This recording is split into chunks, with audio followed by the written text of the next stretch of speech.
Next curve. Hello, everyone. Welcome to this episode of the Rethink Podcast. I'm Leonard Lee, Managing Director of NextCurve, and today I have a very special guest, Bill Pugh of Smart Connections Consulting LLC, joining me today to talk about smart transportation. Thank you so much, Bill, for joining me. Super happy to have you. Why don't you take a moment to introduce yourself to our audience and let us know more about your background, the work that you do. Absolutely. And thanks for having me.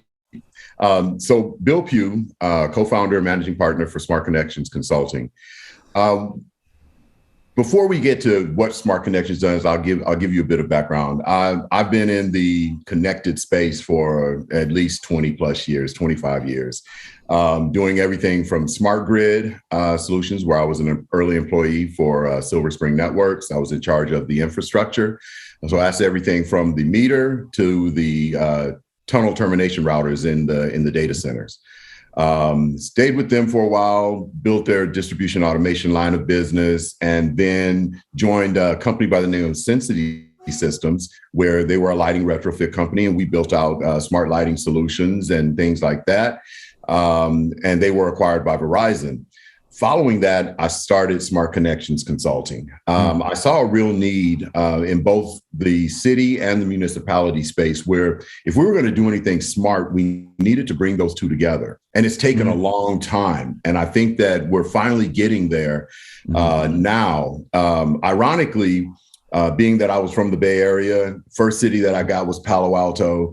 And this was, 2014. And I found it extremely interesting that for traffic, it seemed like the data was extremely fast. So why don't we build a digital twin that uses streaming data and applies analytics and all of that good stuff? Yeah. And lo and behold, 7 years later, here we are. And digital twins is a big term. I mean, I think it's almost overused. But it's certainly overused, overloaded, and overextended. But wow, Palo Alto.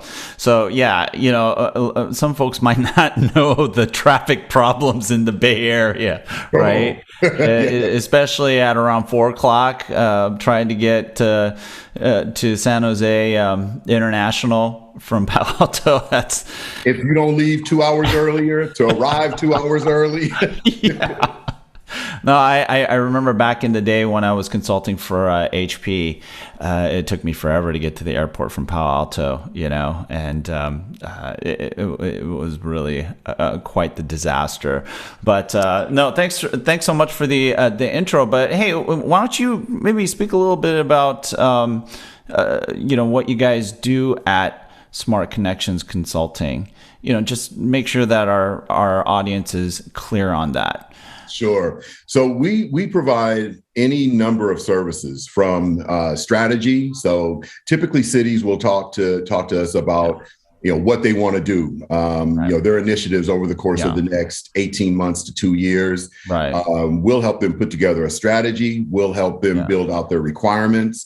Once they go to RFP, we'll come back and help them with the implementation all across the board. So that's anything ranging from smart grid solutions, where they partner with the utilities, smart water, smart building. But the biggest thing that has taken front and center has been what do we do about traffic calming or traffic monitoring? And how do we get ourselves to be capable of supporting the autonomous vehicles that have been promised and are on their way? Right. Yeah, and I really wanted you to do that because you are really one of these guys that you see everywhere when it comes to smart cities, smart transportations. You're going to be at IoT World next week, but I mean, you're pretty much a fixture on the IoT burrito circuit, And what I mean by that is I used to be in a Latin rock funk band, and there's this whole scene down here in Southern California called the burrito circuit. And so I consider you one of those main acts in the IoT burrito circuit, or the smart cities burrito circuit, which is wonderful. I mean, the reason why I invited you on is because you are quite the expert, and I really wanted to bat around this agenda with you. So let's talk about what we're going to discuss in the next few minutes here. First off, what I wanted to do is talk to you about transportation, why it needs to be smarter. You kind of touched on it a little bit, but I want to delve into that a bit more in detail. And then what I'd like to do, Bill, is explore what are some of the prevailing challenges with smart transportation. What's kind of held it back in the past? And you mentioned how things are starting to move. Well, what's really that grease or that lubricant that's allowing things to move forward? And then, touch on some of the mindset changes that need to happen in order to clear some of these bottlenecks, because obviously a lot of technology is not what has been the impediment. There's other things that get in the way of progress when it comes to smart transportation. And finally, what are the things that the tech and IoT industry and governments need to do to make transportation in urban and rural areas smarter, right? I mean, there's a lot of talk. We barely see any movement, and we certainly don't see a lot of this technology showing up for the masses in our vehicles. So what do you think? Well, I think it's ideal that you start talking about, intelligent transportation, smart traffic monitoring, right? How all of the pieces kind of fit together. The movement that I'm seeing though is more around one, cities and municipalities and traffic organizations as a whole need to understand how they're going to move from these corridors that are timed. Corridors that, right? I mean, so there's timers, it's like, I have to leave my house at this time. Otherwise, I'm going to be stuck behind a queue of vehicles. Yeah. And the lights are only changing every so often. And that's because it's timed for a period of time. And then it goes back to something other than. Right. Likewise, you'll pull up, you say you leave early, you'll pull up to an intersection, you're waiting there at a red light, and there's no one else there. Why? Mm-hmm. So I think that, there's some homework that needs to be done up front for any city that is looking to improve the traffic flow and the things of that nature. The secondary effect to that is if you improve the traffic flow, then now sustainability gets to recognize the value because you reduce the CO2 emissions. Right. So their goal less for idle time, right? Exactly. Less idle time and less people getting upset with each other. So there's a whole mental health aspect to it as well, right? Yes. And I mean, this kind of ties itself across the board, not just to just the surface streets, but I mean, even on the highways. And things of that nature. Right. And then there are other services that everyone uses, such as, your mapping, applications and everything like that, that'll tell you, hey, get off over here because there's it's congested in the direction that you're going. And now you'll get off the highway onto the surface streets and the surface streets become more congested. So there's not a uniformity in terms of how these traffic organizations, as well as cities and municipalities are all working together to create this uniform, use of data and improving the flow of traffic. Yeah. So, Bill, I mean, brass tacks, what is really driving the investment in smarter transportation or this idea that transportation has to be smarter? I mean, you hear people talk about the traffic flow improvements or traffic efficiency. You talk about safety, but brass tacks, I mean, you're in there talking to a lot of the city administrators and leaders, mayors. What's really resonating? And I assume there's regional and probably geographic nuances, right? In what different types of cities and scales of cities I think are important, but what are those things that are real? The first thing is the citizens that live within the city. That's the first thing, and their own enjoyment when they want to go to the downtown areas. There's the well, if we don't go at this time, it's going to be traffic, and that is part and parcel due to another secondary effect or a tertiary effect of where's parking. So the things kind of link together, and the first thing is, how do you get your own citizens from point A to point B in a timely fashion and provide them with the parking that they need? The second thing is, how do you attract? So there's a tourism effect in terms of how do I attract people to the city so that they can come in and spend money. So that's your economic development piece.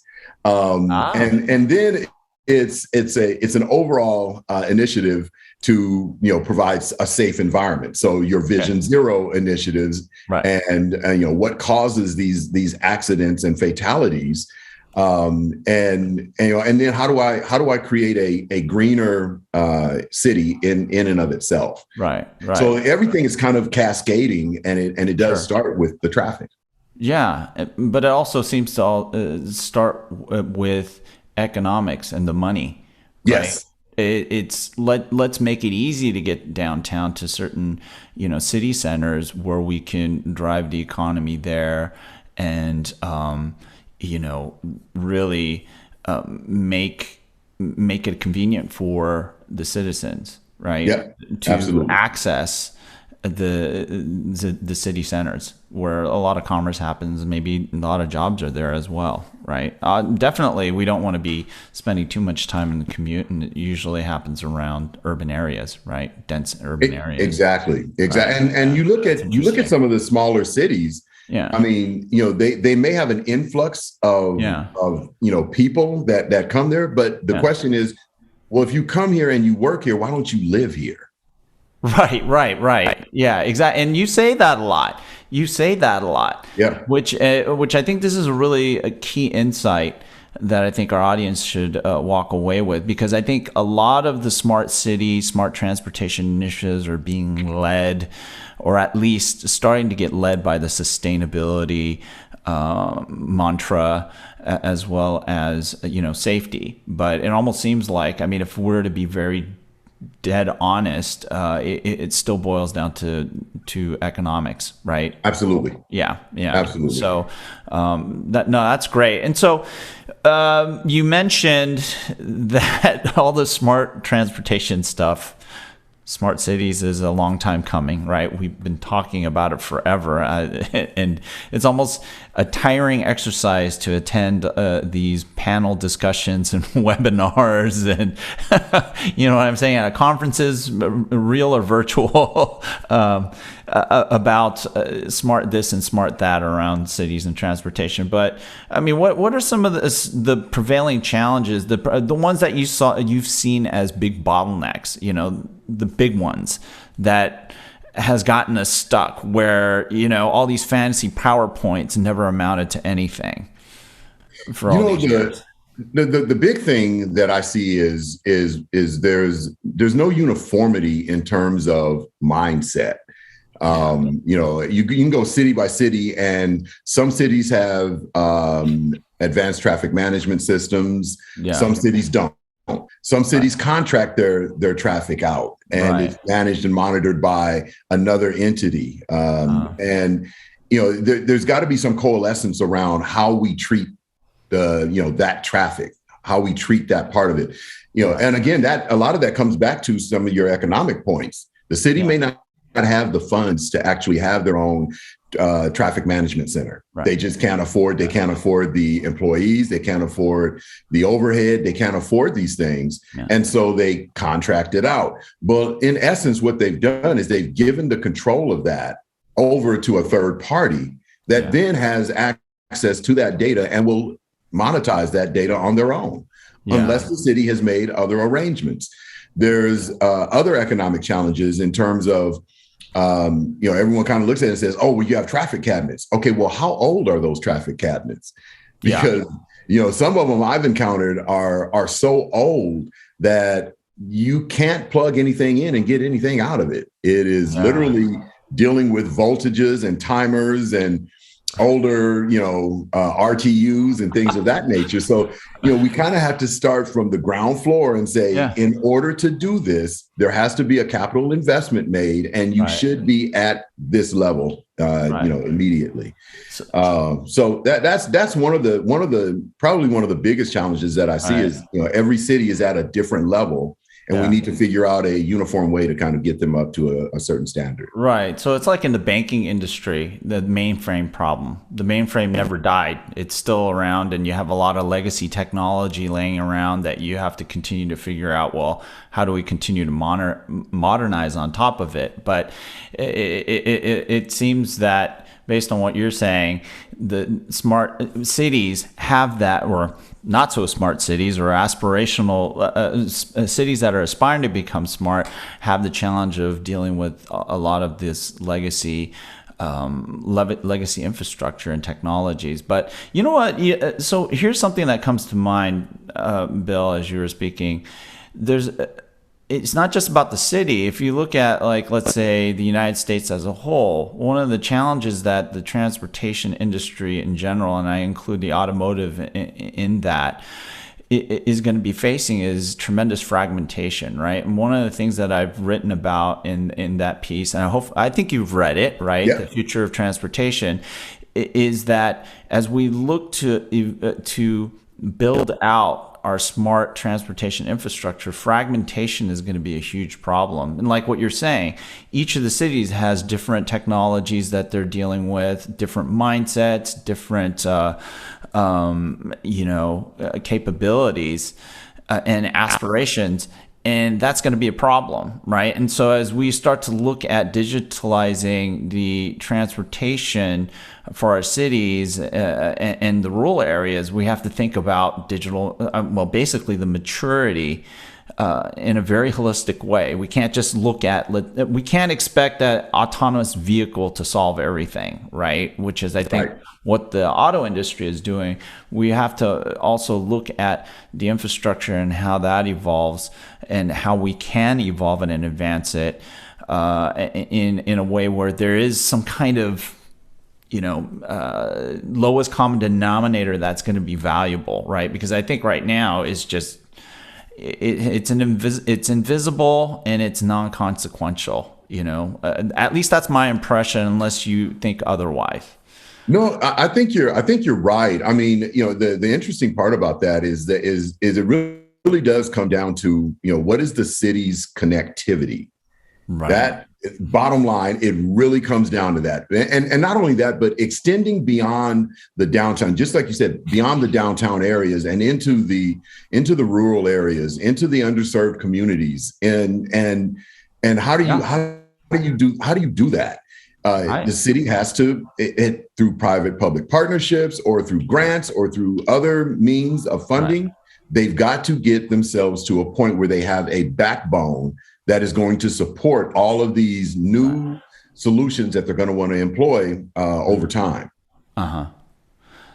Yeah, interesting. So, speaking of mindset, because that's another thing that you've mentioned that kind of popped in my head, in my mindset, is so what are some of those mindset changes that we need to make in order to continue to clear bottlenecks or clear existing bottlenecks? Well, so we're right now we're down to the local level where we're talking about a city, and it's funny because I've even talked to cities that are extremely small, and they'll say it in a heartbeat. Well, we only have 5 intersections, and I'm like, okay, that part's fine. We've got to while we're working with our own local city, we have to reach out to neighboring cities and other, so it has to become a regional thing, because we can create the most modern, the most, awesome, experience within a given city. And then when you leave that city, you got a whole nother experience happening, and Yeah. it's just not the same.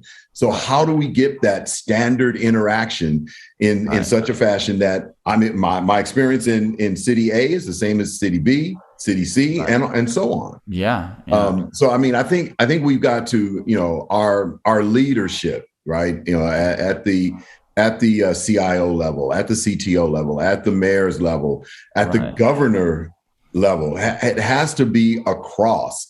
And Yeah. we need the help of these standards bodies that are you know putting out the standards for how things are done.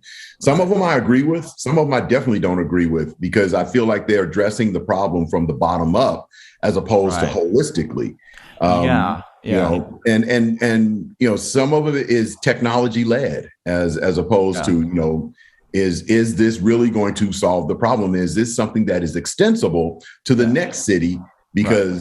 Because we're San Francisco, we can afford to do this. Right. So Right. maybe East Palo Alto can't.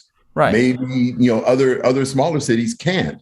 So, you know, one of the things that I've thrown out is, you know, how about a blanket purchase agreement that, you know, because of the economies of scale, allows the smaller cities to ride on these purchasing vehicles, Right.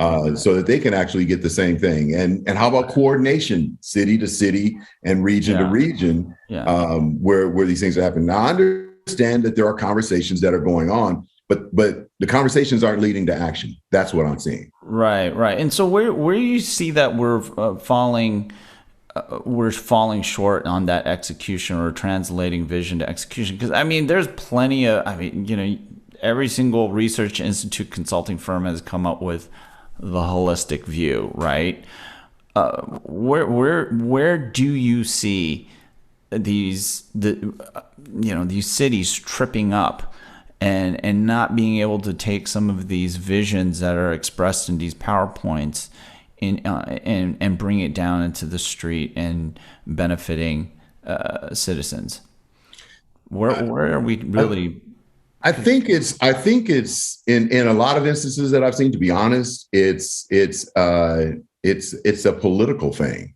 I mean, you have a term for a city manager, and you have a term for, you know, for the mayor and these types of things, and those are your real. They should be your real leaders in terms of here's where we're going. But when they term out, someone else comes in. They've got their own mark to make, and the likelihood that they're going to pick up an existing plan and adopt it, I haven't seen that happen too often. Really? They all want to put their own spin on it.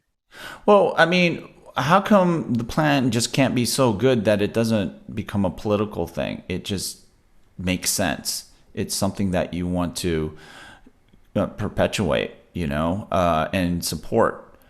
Regardless, I think that's the challenge that we're having right now, and I think it is that, a challenge. you know, Okay, yeah, it is absolutely a challenge. I mean, you've got, not only do you have those leaders, you know, being termed out, and you know they're there for, you know, 2 to 4 years or, you know, anything like that, but you're a city council. Now you have a decision board that is saying whether or not this is going to happen, and you know, there are things that we and, you know, the citizens of any given city like and dislike. If you put cameras up, you'll get a plethora of people saying, "Oh, you're spying on me," and they don't understand that in a lot of instances, the cameras that are sitting at an intersection are detection cameras. They're not speed cameras. yeah. Now they could be, you know, but they typically have to let you know that that's what's there. Right. But they're detection cameras, and they're for safety purposes and traffic observation and things of that nature to help. We've got to become more proactive as opposed to reactive, because those cameras, if there's an accident, 9 times out of 10, it's forensic. They go back and they look at it and they understand what happened and everything like that, and then they react. So, Yeah. I mean, there's a lot of work that we have left to do, and I think that we've got to clear up some of these obstacles and some of these, you know, our own created hurdles. Sure. So, well, what are some of the recommendations then that you have for the tech industry, and you know, the IoT industry and governments to do to make make some of the stuff happen, clear the bottlenecks or the roadblocks? I mean, what are those practical things that you see that they need to do? One of the first things that we really need to do is start looking at our infrastructure, because we're talking about solutions and we're saying, okay, well, I'm going to use a DSRC radio and everything like that for my traffic pieces and everything like that. And I'm also going to use, some elements of 5G, and I'm also going to use this. And I'm looking at it, I'm saying, all right, so what infrastructure are you hanging these devices off of? And what are we doing about the biggest piece of infrastructure that we have that's not being utilized? And that's the ground. What are we doing about, shared ownership of traffic lights and street lights and things of that nature? I think we really have to, in a parallel track, I don't think we do this serially, but in a parallel track, we have to understand shared infrastructure. And I believe that cities and utilities should absolutely be working together. Right. Because let an outage happen. Yeah. And all of a sudden, the city's in the dark, literally. Yeah. And so is your smart transportation infrastructure. Exactly. And so, without that, people goes blind. Forget how to actually drive in these instances when you have the lights out and everyone's at these intersections and I'm going to go and you're going to go and who's counting who's going and which direction is it? It's No. I mean, when we start to talk about themes such as safety, and you have these massive outages like what we had in the winter of last year in Texas. Well, guess what? Everything shuts down. No emergency vehicles can operate because they're autonomous, And so, and I think that's one of the things that I don't see quite happening very well, or is this, treatment of the topic from a holistic perspective, like looking at the solution from a system of systems perspective, right? And I like your comment prior that a lot of the standards bodies are looking at it from a technology perspective, and sometimes that approach can be very siloed. And right now, I think the smart transportation discourse is really split into three, right? You have the automakers really wanting to push very smart autonomous vehicles. You have the chip companies wanting to make those things smart so they can sell in the chips. And then on the other hand, you have another group trying to make the infrastructure smarter, right? And then in the middle, it's that critical piece that you were talking about, connectivity. Because if you don't have connectivity, none of the other two sides can really talk to each other. The infrastructure can't talk to the cars can't talk to each other, and so there's some of that coalescing happening, but I don't see that there's enough. But that's I think a big opportunity for the industry, and I think a lot of your comments reflect that need. So I think it's kind of cool. Oh yeah, no, absolutely. I mean, if you think about it, it does. There's elements of what we just said in terms of the connectivity, right? And then the electricity, because the electricity itself, without the electricity, you're not doing any of this. Yes. And so you gotta. And the thing about it is that it's not a sprint. This is absolutely a marathon. And, but we have to have continuity in plan. We have to have coalescence in standards, and we have to have, execution. How many times I've seen we're doing a pilot and the pilot is done and that's not the direction we're going. Right. Now, is that stuff coming down, or what's happening? Are you back to square one? Are you starting all over? I mean, what happens in terms of that delivery and the data, the policies around the data, who owns the data, the use of the data, subscriptions to the data.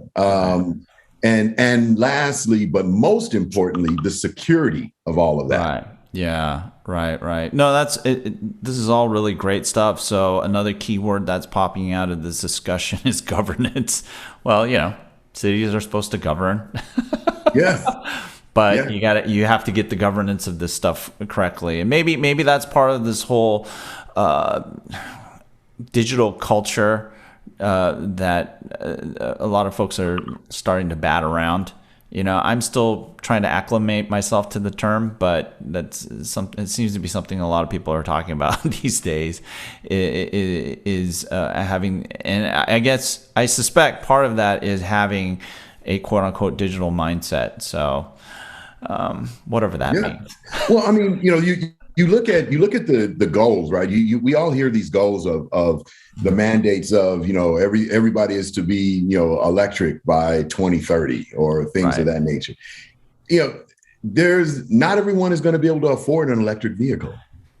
How do we deal with that? Not a lot of people are going to be able to afford an autonomous vehicle for a very long time. Exactly. So I mean, we've got to importantly, there aren't going to be a lot of autonomous vehicles on the road for a very long time. Exactly. I think we've got all of those levels of autonomy to deal with, which, I mean, I'm kind of struggling as to whether or not we're level 2 or level 2.5 or where we're at, but level 2, maybe. Level 2 is pretty, at the very most.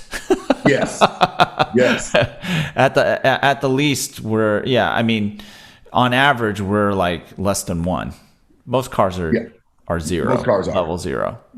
So, but it goes back to the first question, or the first topic that we discussed, is the why, right? And I think what I'm getting from you in this discussion is you quite honestly have to drive it off of the economic agenda, because safety, all these things are actually secondary, if not tertiary.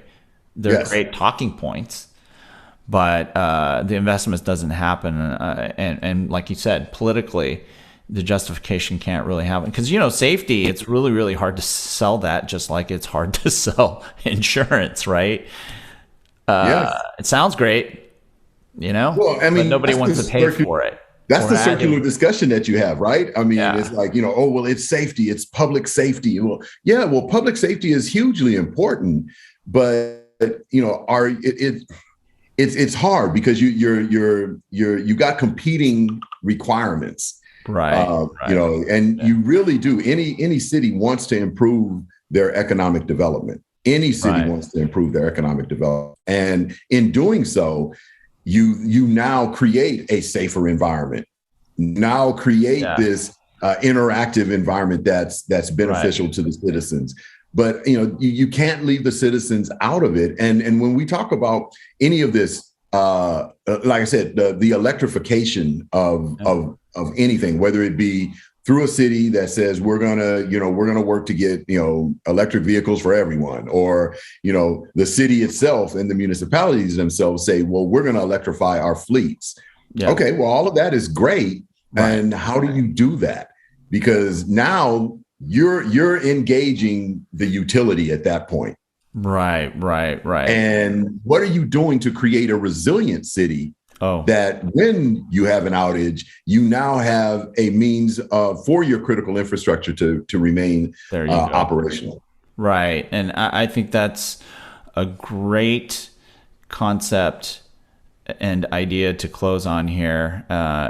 Critical infrastructure. We kind of need to think of it that way, right? And absolutely. We certainly don't invest in it like we believe it. So no, that's wonderful. So Bill, hey, thanks for joining me. Really appreciate the time and all the great insights that you've provided. So why don't you take a moment to let our audience know how they can reach out to you if they have any questions and want to engage with the services that you provide at Smart Connections Consulting.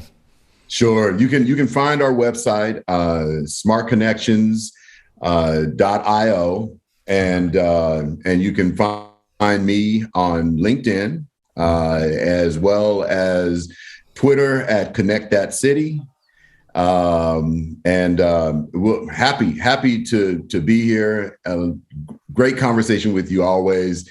And anyone that's interested, I'm happy to chat, happy to talk about anything you want to do, connectivity perspective, from a data perspective. Want to build digital twins? Give me a shout. Yeah, and I highly recommend Bill. I mean, like I said, he's one of those experts. He's part of the IoT Smart City Burrito Circuit. He's the man. So thank you so much again, Bill. And to our listeners and viewers, thanks for joining us.